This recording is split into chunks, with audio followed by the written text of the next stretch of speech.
এই বাড়িটাতে আসার 7-8 মাস পর আমার বাবা মারা যায়। এটা একটা অন্যরকম এক্সপিরিয়েন্স, কারোর জন্য ভালো, কারোর জন্য খারাপ। আমি এটা ইউজ টু হয়ে গেছি। যাই হোক, ভাড়া বাড়ি মানেই তাই ভাঙা গড়ার খেলা। ভেঙে আবার সেটাকে নতুন করে শুরু করা হয়, ভাড়া বাড়ির জীবন।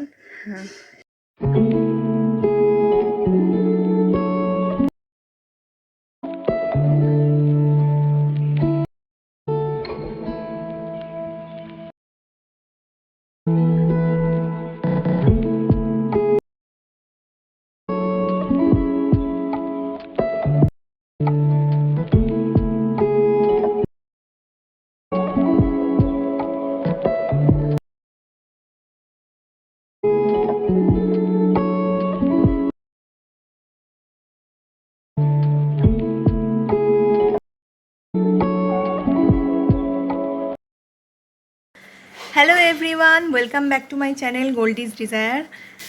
কেমন আছো সবাই? আশা করি যে যেখানে আছো ভালো আছো, সুস্থ আছো। আজকে অনেক দিন পর আমি একটা ব্লগ ভিডিও শ্যুট করছি। আমি তো সবসময় তোমাদের সাথে শর্টসেই কথা বলি, শর্টসই শেয়ার করি তোমাদের সাথে, ব্লগ করার সময়ও অতটা হয় না। কিন্তু আজকে একটা বিশেষ কারণে ব্লগ শ্যুট করছি। এইগুলো দেখে হয়তো তোমরা কিছুই বুঝতে পারছো না, আমি বলছি। 2021 সালে এই বাড়িটাতে আমরা আসি। তো আমরা তো ভাড়া বাড়িতে থাকি, তো এই বাড়িটাতে আসার 7-8 মাস পর আমার বাবা মারা যায়। তারপর থেকে এই বাড়িতেই আমরা ছিলাম এতগুলো বছর ধরে। বাট কিছু প্রবলেমের জন্য, বৃষ্টি হলে জলের প্রবলেম, তার জল ঢুকে যায় ঘরে, সেই ধরনের প্রবলেম, বা আরও প্রবলেম হচ্ছে পুরনো বাড়ি হয়ে যাচ্ছে, বাড়ি পুরনো হয়ে আসছে আস্তে আস্তে। এক জায়গায় তো বেশি দিন থাকলে যে প্রবলেমটা হয় আর কি, যে রং টং করা না হলে বা পুরনো বাড়ি হলে অনেক রকম সমস্যাই দেখা যায়। যাই হোক, সেটা পরের কথা। তো এবার আমরা বাড়িটা চেঞ্জ করব। তো আমি এর আগেও অনেকবার দেখেছি, কিন্তু তোমাদের সাথেই প্রথমবার। তখন আমার ইউটিউব চ্যানেল ছিল না, কিন্তু এখন যেহেতু আমার চ্যানেলটা আছে, তাই আমি ভাবলাম যে তোমাদের সাথে একটু শেয়ার করি এই জিনিসটা কেমন হয়। অনেকেই হয়তো জানো, অনেকেরই হয়তো এক্সপিরিয়েন্স আছে, তবে আমার মনে হয় খুব কম মানুষেরই এই এক্সপিরিয়েন্সটা হয়। ভাড়া বাড়িতে আর কজনই বা থাকে। তা যাই হোক, আমি ভাবলাম যে তোমাদের সাথে এটা শেয়ার করি। তা অনেক গোছানো গাছানো হয়ে গেছে, আরও আগে থেকে আমি ভিডিওটা শুরু করব ভেবেছিলাম, কিন্তু কাজের চাপে আমি করতে পারিনি, সরি। সেই জন্য আমি ভেবেছিলাম যে পুরো গোছানোটা বা কী করে কি হয় সেটা আমি তোমাদের সাথে পুরোটাই শেয়ার করব, কিন্তু সেটা না হয়ে ওঠেনি। কারণ একলা মানুষ, মানে বাবা চলে যাওয়ার পর আমি আর মা, যেহেতু মা এদিকটা দেখছে, আমি বাইরেটা দেখছি, ছোটাছুটি সব কিছুর মধ্যে না আর হয়নি আর কি। সেই জন্য আমি ভাবলাম যে কালকে যেহেতু আমরা শিফট করছি, আজকে অলমোস্ট অনেক কিছুই গোছানো হয়ে গেছে, অলমোস্ট ডান, কিন্তু 80% হলেও এখনও 20% বাকি আছে। তো সেটাই আমি ভাবলাম যে তোমাদের সাথে শেয়ার করি। যদি সাউন্ডে একটু প্রবলেম হতে পারে, কারণ অনেক কিছুই আওয়াজ হচ্ছে বাইরে, একটু মানিয়ে নিও। যাই হোক, তো চলো দেখাই যে কতটা কি হয়েছে, আর কালকে পুরো যে দিনটাই আমি তোমাদের সাথে তুলে ধরার চেষ্টা করব। তো চলো একবার দেখিয়ে দিই। তো এই হচ্ছে এখন ঘরের বর্তমান অবস্থা। সব এখানে আমাদের আলমারির জামা কাপড়, তারপরে আরও প্রয়োজনীয় জিনিসপত্র, বিছানা মাদুর, যেটুকু যা থাকে আর কি, সব এরকমভাবে বেঁধে নেওয়া হয়েছে। আলমারি এখানে ছিল, এটা পুরো খালি। এই তাকের সমস্ত জিনিসপত্র যা ছিল, শুধু ঠাকুরটা আছে, কারণ ঠাকুরটাকে আগে গিয়ে আমি বসিয়ে দেবো ঘরে। আর সব কিছু এখানে গোপাল, ছোট গোপাল, আর এখানে বড় গোপাল, যাদের পুজো জন্মাষ্টমীতে আমি যাদের ভিডিও তোমাদের সাথে শেয়ার করি, যে আমার বাড়ির 2 গোপাল, ছোট গোপাল, বড় গোপাল। আর এখানে কিছুই নেই, যা যা ছিল সব মোটামুটি হয়ে গেছে। এখানে ঠাকুরের জিনিসপত্র, ঠাকুর সব কিছুই রেডি হয়ে গেছে। এগুলো আগে গিয়ে আমি রেখে দেব ঘরে, তারপরে আমরা আস্তে আস্তে সব জিনিসপত্র নিয়ে যাবো। এই ছিল আলনাও অলমোস্ট খালি। এই ছিল পুরো ঘর। এতদিন তোমরা সাজানো গোছানোই দেখতে, কিন্তু এখন সব ভাঙাচোরা আর কি। এই হলো আর একটা ঘর, দাঁড়াও লাইটটা জ্বালি। হ্যাঁ, এই হলো আর একটা ঘর। এখানেও দেখছো সব রেডি, সব তাক খালি। প্রায় 5 বছর হয়ে গেল, আর বাবা চলে যাওয়ার পর জিনিসপত্র সেরমভাবে আমরা মানে হাতও দিইনি। তো যার জন্য প্রচুর জিনিস বেরিয়েছে, অনেক জিনিস বাতিল হয়েছে, অনেক জিনিস ফেলে দিতে হয়েছে, তারপরেও এতগুলো জিনিস। যাই হোক, সব তো ঠিকই হয়ে গেছে। আর সেরকম কিছু বাকি নেই, ওই 80% কমপ্লিট। আর হয়তো আর 2টো বস্তা হয়তো হবে। আর ওপরে কিছু জিনিস আছে সেগুলো যাবে, সেটা যারা নিয়ে যাবে তারাই বুঝবে ভালো আমার থেকে কিভাবে কি নিয়ে যেতে হবে। মোটামুটি সব ডান। আর শুধু খাবার দাবারের জিনিস, ঠাকুরের জিনিস, এগুলো আমি সব আগে গিয়ে রেখে আসবো, না হলে আবার ওগুলো নিয়ে পরে প্রবলেম হতে পারে। তো চলো, আজকে তো রবিবার, মানে 26 তারিখ। আজকে এইটুকুই দেখালাম তোমাদেরকে। তারপর সন্ধেবেলা যখন প্যাকিং হবে আমি চেষ্টা করব কিছু কিছু ক্লিপ তোমাদের সাথে শেয়ার করার। আর এখন চলো খেয়ে নিই, কারণ সকাল থেকে প্রচুর খাটাখাটনি হচ্ছে, খিদেও প্রচণ্ড পাচ্ছে। যাই হোক, চলো আবার দেখা হচ্ছে গোছাগাছির সময়। সন্ধ্যেবেলা যখন আমার গোছানো হবে আমি চেষ্টা করব তোমাদের সাথেও সেটা শেয়ার করার। এটা একটা অন্যরকম এক্সপিরিয়েন্স, কারোর জন্য ভালো, কারোর জন্য খারাপ। আমি এটা ইউজ টু হয়ে গেছি, ভাড়া বাড়ি মানেই তাই, ভাঙা গড়ার খেলা। তো চলো আবার তোমাদেরকে সন্ধ্যেবেলায় দেখাচ্ছি। Hey everyone, good morning. কালকে সন্ধ্যের পর আমি বলেছিলাম তোমাদেরকে ভ্লগ শেয়ার করব, ছোটো ছোটো ক্লিপ শেয়ার করব, কিন্তু শেয়ার করা হয়নি কাজের চাপে, সরি ফর দ্যাট। কিন্তু আজকে সকালটা আমার শুরু হয়েছে অনেকক্ষণ আগে, প্রায় 6:30টায় আমার সকাল শুরু হয়ে গেছে। কিন্তু সকাল থেকেই ছোটোছুটি হচ্ছে, লোকজন আসছে, সব বাধাবাধি হচ্ছে বলে আমি আর কিছু শেয়ার করতে পারিনি। এই এখন আমি আবার একটু ক্যামেরাটা ধরার সময় পেলাম। যাই হোক, তো এখন যাচ্ছি আমি খাবার আনতে। সবাই এসেছে, আমরা খাবো, তারা খাবে, তো সবার জন্য খাবারটা নিয়ে আসতে যাচ্ছি। আর মোটামুটি হয়েই গেছে, এবার শুধু ভ্যানওয়ালা এলেই হয়ে যাবে, মানে যারা নিয়ে যাবে তারা এলেই মোটামুটি আমাদের স্টার্ট হয়ে যাবে আর কি শিফটিং। ওদের জন্যই ওয়েট করছি, এইটুকুই। আর এবার খাবার নিয়ে আসি, সবাইকে খেতে হবে। আর খাওয়ার পরে তো চলো দেখছি, আমি যতটা পারছি তোমাদের সাথে শেয়ার করার চেষ্টা করছি। কি হচ্ছে না হচ্ছে দেখতে হলে পুরো ব্লগটা দেখবে, একটু স্কিপ না করে। সকাল থেকে এত ছোটাছুটি করেছি যে দেখো, তোমাদের সাথে কথা বলতে বলতে হাঁপিয়ে গেছি। আর এই ঘরেই ভিডিওটা করলাম, কারণ ওই ঘরে আর দাঁড়ানোর জায়গা নেই। তো চলো খাবারটা নিয়ে আসা যাক। এই যে খাবার নিয়ে চলে এলাম, এই যে দেয়া হচ্ছে এখানে। পরোটা নিয়ে চলে এসেছি, আর তার সাথে আছে ঘুগনি, আলুর দম। দিয়ে দিই সবাইকে, আমরাও খেয়ে নিই। এখন বাজে ওই 9টা মতো। 9টার সময় আমরা ঠিক করলাম যে খাবারটা যখন এনেই ফেলেছি তাহলে সবাই মিলে খেয়ে নিই, কারণ খেয়ে নিয়ে কাজ করলে না অনেকক্ষণ করা যাবে। সেই জন্য সবাই এখন এখানে খেয়ে নিচ্ছি। আর তখনও পর্যন্ত ভ্যানওয়ালা, মানে যারা নিয়ে যাবেন তারা তখনও এসে পৌঁছাননি, তো তাই আমরা সবাই মিলে আগে খেয়ে নিলাম। সবাইকে দেওয়া হয়ে গেছে, চলো এবার আমি একটু খেয়ে নিই। আর ভাগ্যিস খেয়ে নিয়েছিলাম জানো, খেতে খেতে 3:30 পৌনে 4টে বেজে গিয়েছিল। কিছু তো করার নেই না, পুরোটা গুছিয়ে করতে করতে তো দেরি হবে, এটাই স্বাভাবিক। আর এই যে এই ঘরে যেটা লাস্ট কাজ বাকি ছিল, বিছানাপত্রগুলো গুটিয়ে নেওয়া, সেটাও হয়ে গেছে। শুধু জাস্ট খাটটা খোলা হবে, যেহেতু এটা ফোল্ডিং খাট, তো খোলা হবে আর নিয়ে বেরিয়ে যাওয়া হবে। সেই হচ্ছে অবস্থা। আমি দুবার দুবার অলরেডি চলে এসেছে জিনিসপত্র, আমি দুবার যাতায়াত করেছি। তারপরে এইবারে এসে আমি এখানে থাকলাম, আর একবার আসছে জিনিসপত্র। চলো দেখাই কি অবস্থা এখন ঘরের। এই যে এখানে সব খাটের জিনিসপত্র, এই যে প্লাই, এই তো গদি, তোশক, ফ্যান, এগুলো সব এনে রাখা হয়েছে। সব থেকে বেশি আছে ওই ঘরে।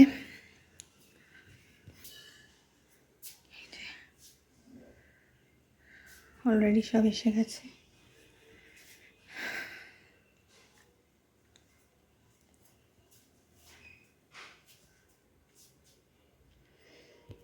আর এবার আমি লাস্ট আর একবার ওই বাড়িতে গেলাম ছেড়ে দেওয়ার আগে। এই যে এই ছিল আমাদের পুরনো ঘর, দেখছো অবস্থাটা কি খারাপ হয়ে গেছে। প্রথমত বহুদিনের পুরনো বাড়ি, আর দ্বিতীয়ত এত বছর ধরে বৃষ্টি হলেই জল ঢুকছে, বা এত বছর ধরে আমরা আছি, সেজন্য রং টং তো করাও হয়নি, সেজন্য কি অবস্থা, একদম পোড়ো বাড়ির মতো হয়ে গিয়েছিল। যার জন্যই ছেড়ে দেওয়ার ডিসিশন নেওয়া হলো, কারণ সাপ পিছে এগুলোও আস্তে আস্তে বেরোচ্ছিল ঘর থেকে, আর এগুলো দেখার পর কি আর থাকা যায়, সেই জন্যই আমরা ডিসিশন নিলাম। ব্যাস, ও বাড়ি পুরো চেকিং করে সব কিছু দেখে নিয়ে চলে আসা হয়েছে এই বাড়িতে। এবার এই বাড়িতে এসে প্রথম কাজ যেটা, সেটা হলো খাট ফিট করা, সেটাই করছে ওই দুই কাকুতে মিলে, সেই কাজেই লেগে পড়েছে। এখনও প্রচুর জিনিস, মানে এখন হয়তো বাজে ওই 1:30 2টো মতো। তো আমি এখানে বসে আছি, ওরা খাটটা না ফিট করলে তো আমরা কেউ যেতে পারবো না। এই যে এখানে হয়ে গেছে দেখো, এবার শুধু মা বিছানাটা ঝেড়ে আর বালিশগুলো ঠিকঠাক জায়গায় দিয়ে দিচ্ছে, ব্যাস এটা হয়ে গেলে অনেকটা কাজ হয়ে যাবে। আর তো বাকি যেগুলো সেগুলো আস্তে আস্তে আমাদের করতে হবে, এটাই হলো মেন কাজ। আর দুটো কাজ বাকি, সেটা হলো ফ্যান সেট করা, লাইট সেট করা। এখন বাজে বিকেল 5টা। আমি 5টার সময় স্নান করে সবে এলাম। আর এখন মোটামুটি বিছানাটা হয়ে গেছে আর দু একটা কাজ হয়ে গেছে। তো এরপর বাকিটা করা হবে। সবে স্নান করে এলাম, এসে এই জাস্ট এখানে বিছানাটা রেডি হয়ে গেছে। তো এবার একটু রেস্ট নিতে হবে, নাহলে আর পারা যাচ্ছে না। সকাল 6:30 থেকে শুরু হয়েছে, এখন বাজে 5:30। অনেক কিছু হলো, এখনও পুরোটা গুছিয়ে ওঠা হয়নি। গুছিয়ে উঠতে মোটামুটি সময় লাগবে। এখন ওই জাস্ট আলমারির ওপরে কিছুটা জিনিস স্ট্যাক করা হয়েছে, এখানে বাঙ্কের ওপরে কিছুটা স্ট্যাক করা হয়েছে, আর এই বিছানাটা করা হয়েছে এই পর্যন্ত, আর কিছু না। আবার বাকিটা ভাবছি সকালবেলা শেয়ার করব, কেমন হয়। Hey everyone, good morning. এটা হলো পরের দিন সকাল। কালকে আর পারিনি, প্রচণ্ড গায়ে হাতে ব্যথা করছিল, আর ক্যামেরা অন করার সুযোগ হয়নি। আজকে হলো পরের দিন সকাল, 9টায় ঘুম থেকে উঠেছি। এখন বাজে 10টা বাজতে 5, ওই 10টায়। মারা বাজারে গেল, আর আমি এবার বসেছি যে একটুখানি কাজে গিয়ে রাখবো বলে। আর এখনও ঘরটা সেইভাবে গোছানো হয়নি, এই অবস্থাতেই আছে। জাস্ট বিছানাটুকুই হয়েছে, আর কিছু না। এখানে বিস্কুটের কৌটো, এখানে ব্যাগ, মানে এখনও মেসি হয়েই আছে। কিছু বলার নেই, এটা থাকবে 2-1 দিন। আজকের পর অনেকটা হালকা হয়ে যাবে জিনিসপত্রগুলো। এবার যেখানকার জিনিস সেখানেই চলে যাবে। নতুন জায়গায় অ্যাডজাস্ট হতে 2 থেকে 5 দিন তো সময় লাগে। সব ঠিকঠাক হতে পুরোপুরি 7 দিন, তারপরে আবার যেমনকার তেমন হয়ে যায়, আগে যেমন থাকে তেমনই। আর ওটা এখানে টাঙিয়ে নিয়েছি। আমি একবার ছোটোবেলায় মাসির বাড়ি যাচ্ছিলাম, সেই সময় এক আর্ট কলেজের স্টুডেন্ট, সেই কাকু, এই যে এখানে নামও লেখা আছে, ছোট্ট অরিজিতাকে সিদ্ধার্থ কাকু। এটা এই যে 2009 সালের। তো এই পোর্ট্রেটটা করে দিয়েছিল, এই জামাটা পরেই আমি যাচ্ছিলাম। খুব সুন্দর, এটা আমার খুব পছন্দের, সেই জন্য এটা এখানে টাঙিয়েছি, যেখানে মানে বেডরুম, সেই ঠিক বেডের ওপরটাতে। কাল থেকে লিটারালি যুদ্ধ হলো।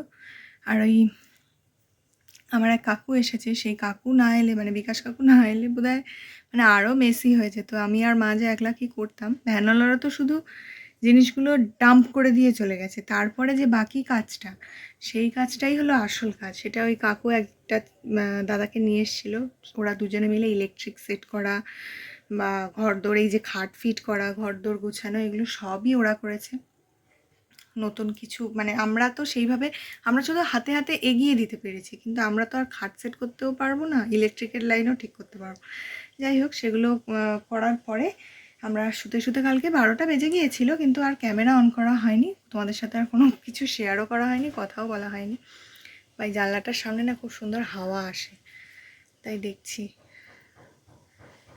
আমি পুরোপুরি গোছানো হলে একবার তোমাদের সাথে অবশ্যই শেয়ার করব, পুরোপুরি ঘরটা যখন মানে ক্লিয়ার হয়ে যাবে। এখন তো খুব বাজে অবস্থায় আছে, মানে যেখানে যেটা পেরেছি করে দিয়েছি। এখনও পর্দা টাঙানো হয়নি, কিছু হয়নি। এই পর্দা একটু পরে টাঙিয়ে নেওয়া হবে।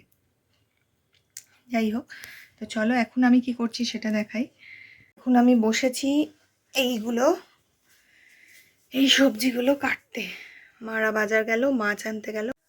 তো এই যে আমি বসে পড়েছি এগুলো নিয়ে।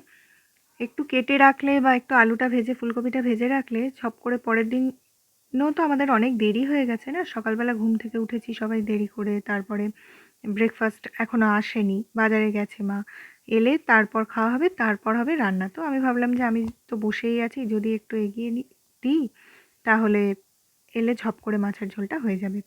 এসেই তো আর একদম পুরো দমে রান্না করা যায় না, ওই আর কি খাওয়ার মতো কিছু একটা। তো যাই হোক, আমি ভাবলাম যে এগুলো একটু করে নিই।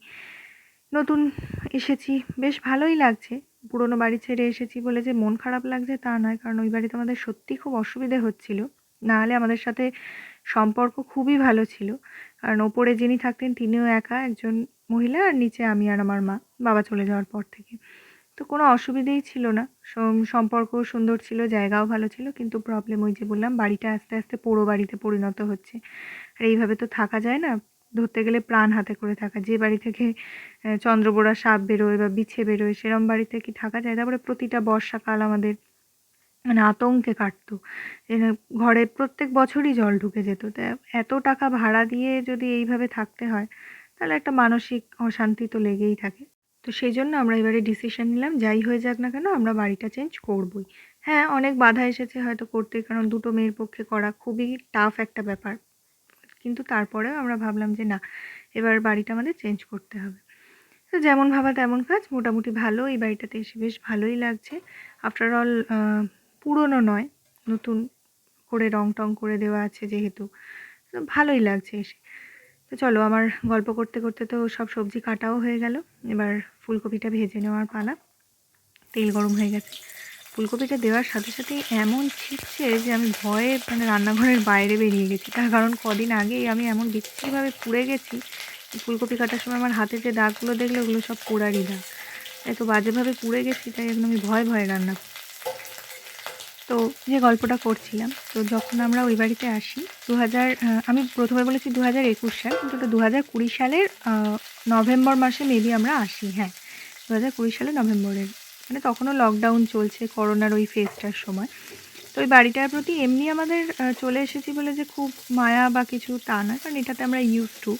যারা ভাড়া থাকে, ভাড়াটিয়া হয়, তারা 5-7 বছর অন্তর অন্তর, অনেক জায়গায় 2 বছর 1 বছর অন্তর করতে হয়, কিন্তু আমাদের সেরকম কখনো হয়নি। আমরা একটা বাড়িতে 9 বছর, কোথাও 7 বছর, কোথাও 5 বছর এরমভাবে থেকে গেছি। যতক্ষণ না খুব প্রবলেম হয় ততক্ষণ আমরা থাকি না, আর আমাদের সাথে সম্পর্ক মোটামুটি ভালোই থাকে সবার। তবে এই বাড়িটা থেকে চলে আসার সময় একটা জিনিসই মাথায় ঘুরছিল যে এই প্রথম বাবা ছাড়া আমরা শিফট করলাম। মানে আগে তো বাবার ছিল বলেই পেরেছি, বাবার ভরসাতেই সব, বাবাই A to Z সব করতো। সেটা ধরতে গেলে পুরোপুরি নিজেদেরকে করতে হলো, অনেকটাই আমাকে মাথা ঘামাতে হয়েছে, যেটা আমি কোনোদিনও করিনি। জীবনেও মানে এইসব নিয়ে ভাবতে হবে আমি ভাবিনি। যাই হোক, এখন আমাকে অনেক কিছুই ভাবতে হয়, করতে হয়। তো এটাই আফসোস যে ওই বাড়িতেই লাস্ট বাবার স্মৃতি আর কি, আর তো কোথাও বাবার স্মৃতি নেই। এটাই যে একটা খুব খারাপ লাগা, এছাড়া সব ঠিক আছে। এই যে গল্প করতে করতে আমার ভাজাভুজিও দিকে হয়ে গেল, অনেকটা কাজ এগিয়ে গেল, আর আমাদের ব্রেকফাস্টও চলে এসছে, আবার পরোটা, ঘুগনি, মিষ্টি। কি আর করা যাবে, কেনা খাবার ছাড়া তো আর উপায় নেই। এবার এদিকে আসল কাজ, ঠাকুর রাখার কাজ আর কি। ঠাকুর কোথায় রাখবো বা কীভাবে রাখবো এসব নিয়ে বসা হয়েছে। দেখতেই পাচ্ছ অনেকটা গুছিয়ে ফেলাই হয়েছে, এবার শুধু প্রসাদ দিয়ে ভালো করে পুজো করে নেওয়ার পালা। আর ওই যে বললাম যে আমার ওই বিকাশ কাকু এসে আছে, তা আটকেও দিয়েছিলাম, যেতেও দিইনি, কারণ নতুন জায়গা তো, চেনা মানুষ থাকলে বেশ ভালো লাগে। তো বিকাশ কাকুই এখানে পুজোটা করছে।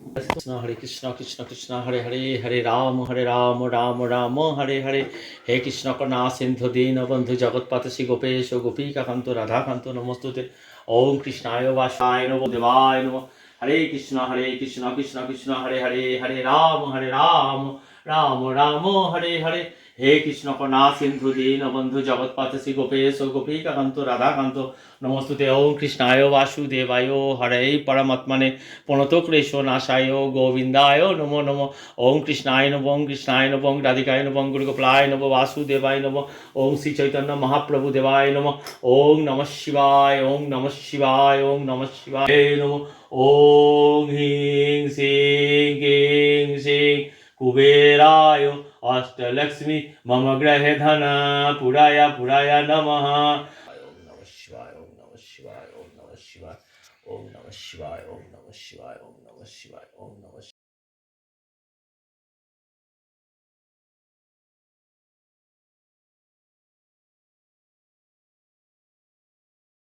এই যে এবার আমরা খেতে বসে পড়েছি, এখন ওই 3টে মতো বাজে। প্রতিদিনই এখন খেতে খেতে 2:30-3টে বেজেই যাচ্ছে, কিছু করার নেই, পুরোটা গুছিয়ে তো করতে হবে। তো এই যে বললাম, মা ফুলকপি আলু দিয়ে মাছের ঝোল করেছে, আর এখানে লোটে মাছ করা হয়েছে। এই ছিল lunch menu. Good afternoon everyone. তো অলমোস্ট 3 দিন হয়ে গেল আমি ব্লগটা কন্টিনিউ করছি, ছোট ছোট করে করছি, কিন্তু সেই জন্যই পুরোটা তুলে ধরতে পারছি না একদিনে বলেই 3 দিন কেটে গেল। তো এবার ব্লগটা এন্ড করি, অনেকটা বড় হয়তো হয়ে যাবে ভিডিওটা। তো দেখালাম মেনু কি আজকের। তো এটা দ্বিতীয় দিনের গল্প। কালকেরটা দেখিয়েছি আর তার আগের দিনে যেগুলো বাইন্ডিংয়ের কাজ যেগুলো করেছি সেগুলো তোমাদের সাথে শেয়ার করেছি, কিভাবে ঘরটা ভাঙছি মানে ভেঙে সব কিছু গুছোচ্ছি। তারপরে কালকে টুকটাক যেভাবে এসেছে, আমার আরেকটু ভালো করে করার ইচ্ছে ছিল, কিন্তু আমি মানে সামলে উঠতে পারিনি আর কি। একটা মানুষ দুদিকে ছুটতে তো পারে না, আর কেই বা ক্যামেরা ধরে দেবে, সেই জন্য পুরোটা হয়নি। যেটুকু পারলাম সেটুকু তোমাদের সাথে শেয়ার করলাম। কেমন লাগলো অবশ্যই জানাবে। অনেক দিন পর আমি ব্লগ করলাম, আমার তো ব্লগ করা হয়ই না। তো আমার ব্লগ করতে বেশ ভালোই লাগে, কিন্তু সময়ের অভাবে হয় না বলে আমি শর্টস বেশি শেয়ার করি, মিনি ব্লগ তোমাদের সাথে শেয়ার করি। পুজোর সময়, কালী পুজোর সময় সবই শেয়ার করেছি, লুক ক্রিয়েট করে বিভিন্ন। যাই হোক, চলো। তো এই ছিল গল্প। 3 দিন ধরে ছোট ছোট করে তোমাদের সাথে শেয়ার করলাম যে কী করে একটা গোছানো জিনিস ভেঙে আবার সেটাকে নতুন করে শুরু করা হয়, ভাড়া বাড়ির জীবন। হ্যাঁ, যাই হোক, সবাই ভালো থেকো, সুস্থ থেকো। আর বেশি কথা বলবো না, গল্প করতে শুরু করলে না আর শেষ করতে পারি না, কোথা থেকে কি গল্প করে ফেলি। যাই হোক, গল্প করতে কার না ভালো লাগে। গল্প করতে করতে ব্লগটা অনেক লম্বা হয়ে যাবে, সেই জন্য আজ এইটুকুই। দেখা হবে অন্য দিন অন্য কোনো ভিডিও নিয়ে। তবে এর আর কিছুদিন পর থেকে খুব ভালো ভালো ভিডিও আসবে। কিসের আসবে আমি এখন বলছি না, যখন হবে তখনই জানতে পারবে। খুব ভালো ভালো কয়েকটা ভিডিও তোমাদেরকে আমি দেবো। তো চলো, আজকে এইটুকুই। সবাই ভালো থেকো, সুস্থ থেকো। আর যদি আমার ভিডিওটা ভালো লেগে থাকে তাহলে একটা লাইক করে দিও, কমেন্ট করে কেমন লাগলো জানিও। আর অবশ্যই চ্যানেলটা সাবস্ক্রাইব করে দিও। যারা যারা নতুন আমার ভিডিওটা দেখছো তারা অবশ্যই চ্যানেলটা সাবস্ক্রাইব করে দিও। যারা ফেসবুক থেকে দেখছো তারা ফলো করে দিও। তোমাদের একটা লাইক আমার জন্য অনেক কিছু, তোমাদের একটা কমেন্ট আমার জন্য অনেক কিছু। যাই হোক, চলো, টাটা। সবাই ভালো থেকো। দেখা হবে আবার অন্য কোনো দিন অন্য কোনো ভিডিও নিয়ে।